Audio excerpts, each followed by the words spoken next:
फेरि अन्टी गाली गर्नुहुन्छ नि त अन्टीको बारीमा फाल्दिने होइन नि त यहाँ फाल्ने नि बाटोमा हुन्न यहाँ खै बिरुवा लगाएको खै तिमी पानी हाल्यो खै बिरुवालाई कुलामा फाल्नु हुन्न पानी लाउने बुवाले गाली गर्नुहुन्छ फेरि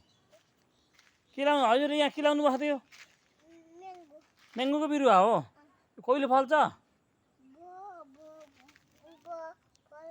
भोलि पर्सि फल्छ के फल्छ यसमा ए म्याङ्गोको बिरुवामा किम्मु फल्छ वाउ कस्तो हुन्छ किम्मु त्यो त पातो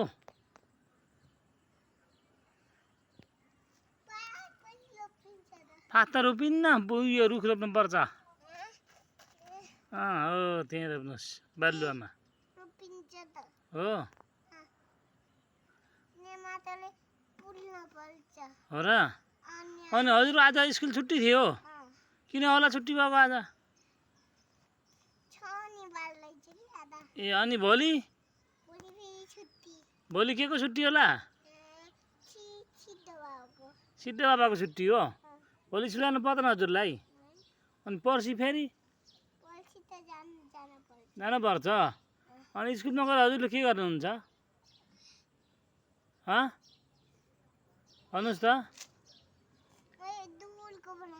ए बिरुवा काट्नु भयो फेरि आँप केमा फल्छ नि त आँप केमा फलाउने त अब त किम्मुका कमिलाको दुल्गा जस्तो भयो त